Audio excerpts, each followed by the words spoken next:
because I said I'm done. I'm done talking about it. Well, listen, the celebration, we both agreed. They were 100% rubbing it in. We weren't buying that this was just a coincidence. And I think the NFL's complicit as well, Daryl. But in the end, how do you feel about all of this and knowing that our quarterback is probably going to be part of that celebration in some capacity? Yeah, and that's something that I asked Joe Flacco about earlier this week, the unique situation of he's the quarterback for the Cleveland Browns, and he's going into Baltimore and into a situation where he's actually part of what they are going to be celebrating as he helped deliver a Super Bowl championship, their second, since Baltimore stole that team. Now, the organization claims that this was all coincidence, this was all set prior to the schedule actually coming out. So going by that logic, Anthony, then I blame the NFL. The NFL is the one trolling Browns fan and Cleveland by setting this up if the Ravens had already decided that they were going to do this celebration for their home opener. But the one thing is clear, at least outwardly, the Browns don't care. When asked about it, they are downplaying this. Kevin Stefanski, I asked him the other day, is like, our players know the history of the team. Next question. Joel Bitonio gave a pretty good answer the other day when asked about it, but I thought Jim Schwartz kind of summed up my anticipated feelings of the organization pretty well, and that's where it's just like, look, I'm not even going to sit there and talk about this. We're focused on trying to win a football game and not the ghosts of 30 years ago. So all of our energy this week is invested in trying to beat the Ravens and not worried about who's going to be in attendance. Quinshon Judkins, Daryl, do you think that he will play on Sunday? I do. Now, as far as how much he's going to play... That was my next question. Yeah, that I don't know, Ken, but... How well is he going to play? That was my next question. Well, first things first. At a time. First things first, he's got to play. And the fact that he was a full participant in practice, he looked good going through the individual drills and whatnot. It's really hard to gauge anything, though, in that 15-minute period where they're just... stretching and whatnot and going through the running back drills with the coaching staff there. But I am making an educated guess that you'll see Quinshon on Sunday, most likely in a limited capacity. I can't imagine that they're going to be ready to give him a full workload right out of the gate. All right, Daryl, obviously we're big-time underdogs in this game, but that has not stopped... Whoop-de-doo! I was going to say, that leads me right to it. That has not stopped the Browns from, jawing a little bit back and forth, maybe trying to get the Ravens to take the bait. Overall, do you have a problem with the Browns displaying some confidence? No, I don't. I will, though, if they go to Baltimore and get blown out by 20, then I'll have a problem with it. But like right now, no. Have some fun with it. Grant Delpit, the expression from him yesterday was fantastic. Jerry Jeudy on Wednesday when asked about it. Look, I mean, there's no question. I think it's 11.5 points right now is what that spread is. It caught my attention, though. Jeudy was asked about the Ravens secondary and the challenges that they could present defensively, and he's like, yeah, no challenge. And then yesterday, Delpit, when asked about the difficulties of tackling Derrick Henry, he's like, yeah, he's not hard to tackle. And then Henry, I guess I did see the video coming out of Baltimore. Henry then fires back. He's like, well, I guess we're going to find out on Sunday, aren't we? So I think adds a little spice to this, a little on-the-field spice. Forget the celebration stuff. Now we're getting to the nitty-gritty here, but my thing is I don't have an issue with them being confident and talking a little trash, but it is important that they go to Baltimore and back it up. Yeah, well, let me ask you this as well, because, obviously it's an interview. I got to ask you a lot of questions. That's kind of how this works, Ken. There is such a thing to us as, I guess I got to say, moral victories. There's no moral victories with the front office or the coaching staff, but I think with some of the young guys, maybe there are moral victories because, you can't tell the story of the game against the Bengals without saying that the young guys for the Browns played well. Right. And this is a team in Baltimore that has Super Bowl aspirations. In fact, I mean, the next, how many teams you play are supposed to have Super Bowl aspirations? It's going to be a toughie. Yeah, Packers are here next week. So you play well against them, even if you lose. Do you start to kind of zone in and go, man, maybe we really are only a quarterback away?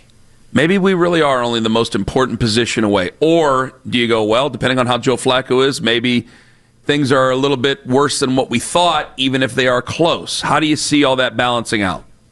For me, I feel that they are a quarterback away. I felt last year they were a quarterback away, and I know that sounds just completely ridiculous to say considering they're coming off of a 3-win season, but that's the magic pill for this franchise, to get them over the top and to be able to compete week in and week out. And until they have that guy, we're just going to be having these type of discussions and looking for moral victories. And, hey, can they hang tough against a team that might be a Super Bowl favorite or whatnot? Look, if they can go to Baltimore and the defense plays the same way that they did against the Bengals, they're able to contain Lamar Jackson. The Ravens had 8 or 9 explosive plays for 20 or more yards last week in their loss at Buffalo. The Browns are certainly going to have to contain that. Conversely, the Browns only had 3 plays go for 20 or more yards offensively. And so getting some explosiveness out of this offense, I think, is going to be critical for them if they're going to hang with the Ravens and compete with them. Because I feel like a team like Baltimore, you almost have to keep up with the Joneses, so to speak. And if you get into a situation where Lamar Jackson's hot, Derrick Henry's hot, and that offense is rolling, and your offense is doing much, then it's just going to be a long afternoon at the office. So, but it always comes down to quarterback play. And I am very interested to see. Joe Flacco said earlier this week, hey, you're not even going to, even if I am emotional going to Baltimore, you're not going to know it. Because one of the things I've always been criticized about in my career is, I don't show emotion all that much. So I'm interested to see how Joe Flacco handles this weekend in Baltimore, going back there for the first time since they traded him. Daryl Ruiter joining us right now. They have had, over the years, some success, as much as you really can have, against Derrick Henry. That wasn't until last year. Derrick Henry averaged almost 7 yards a carry against them last year. Yeah. The Grant Delpit hit notwithstanding. So what do you think the Browns have for him this week? It's a very different challenge than they had a week ago against Cincinnati. Yeah, and again, it goes back to what Delpit said yesterday when he's like, yeah, it's not a challenge tackling him. Henry's averaging, around 60 yards per game in his career against the Browns. And you're right, they've done a pretty good job. Same thing with Lamar Jackson, historically, and under Jim Schwartz here. They've done a fairly good job of, as well as you can do, containing the damage that Lamar Jackson can inflict on a defense. They do a fairly good job in that regard, or have, I should say, and hopefully that continues this Sunday, because I do believe that if they are able to contain both of those players, their odds of shocking the world and leaving Baltimore a 500 football team increase exponentially. I think Carson Schlesinger is going to be very, very important in that. I also feel like Mason Graham is going to be very, very important. That we already know what Myles Garrett can do, but you mentioned the rookies playing well in week 1. They're going to need these rookies to play well Sunday to help them come out of there with a win. I have a question about the Guardians coming up here soon. Can you believe that?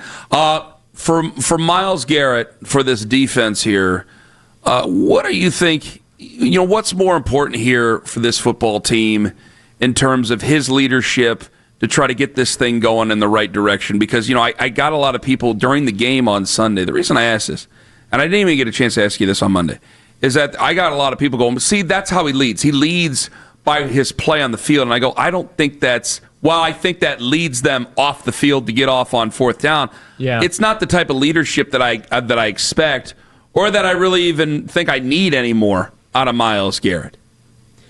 Well, I think when you're talking about leadership, it's holding everybody within the locker room to a certain standard, right? Making sure that there's accountability within and I think, the football team, right? That's what you're getting at, right? And I think to a certain degree, he's been like kind of 1 foot in, 1 foot out with that.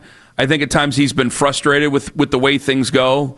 And I think that's kind of carried in because I believe it's hard. I believe that you can be frustrated in a season and it can be very hard to kind of go and lock in and try to get everybody going. So I understand it's not an easy thing to do, and I understand that not everybody's cut out for it.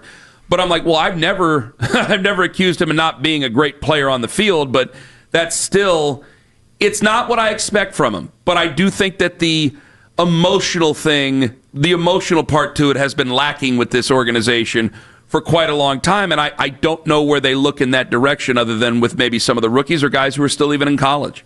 Right, and I agree with you. We tend to, when you're talking about the best or the greatest players on a team, Ken, we're always looking for them to be the leaders. But there are often times, and I've said this about Miles, that I've never questioned him as a player, but I have questioned whether or not that's the leadership element is built into his own personality. And I've never been a fan of asking guys to try and be something that they just naturally are not, whether either comfortable doing or it's not in their DNA to be a leader. And when you sign a $40 million a year contract like he did this offseason, certainly after wanting out of Cleveland, right, and then doing a 180 to stay here, it's one of the things that I talked about on my Sunday show in the offseason, that he needs to step up the leadership. They're not only buying your loyalty, they're not only paying you for the sacks and the pressures and the tackles for losses and things like that. They're also paying you to set the tone for the franchise. And we've heard Kevin Stefanski talk about it. We've heard Jim Schwartz talk about it. Look, and it's hard to see how that leadership translates on game day, right? Where you're like, oh, yep, there's Myles Garrett leading the way, or leading the charge outside of him, making plays. But I think that when you're talking about the lead, it's behind the scenes. It's making sure that everybody's showing up to meetings on time and making sure they're in their playbook and doing their film study and coming to practice prepared and practicing hard day in and day out, right? That's, I think, the leadership that I believe that you're asking about and getting to. And sometimes that's really hard to quantify or to actually be able to see the tangible results of on game days. You'll probably be surprised to hear this, how this question is going to be asked. Is it, quote, worth it for the Guardians to make the postseason? Yeah, why wouldn't it be? The reason I asked you is because I've heard from Lima wanted to start doing conspiracy theories and say I was doing straw man. I've heard over the last week 3 people on either radio, TV, print, podcast, whatever it may be, say either to me or next to me, around me, ask the question, is it even worth it for them to make the postseason? Is this even worth it? And I said, even if you were cynical, it's worth it, because then you can go, a team that you have not really invested in 2 straight years has made the postseason. When are you going to invest in them? And obviously there's a rah-rah to it where everybody wants to see their favorite team make the postseason. I just wanted to hear a contrary argument. Also, I wanted to make sure that people knew it was not you who was one of the people who said that around me. Wow. There were plenty of people wondering, and I go, I'm going to give Daryl his shot. No, anytime you can make the playoffs, you got to go for it. You got to try to make the playoffs. I will say this, though, about the current situation that the Guardians are in. This is vintage Cleveland Guardians, right? They are not good enough to compete legitimately for a World Series, but they're good enough to make the post, or be competitive, I should say, in a pennant race in September and potentially get to the playoffs. And it would certainly be a feather in their cap if they could get there.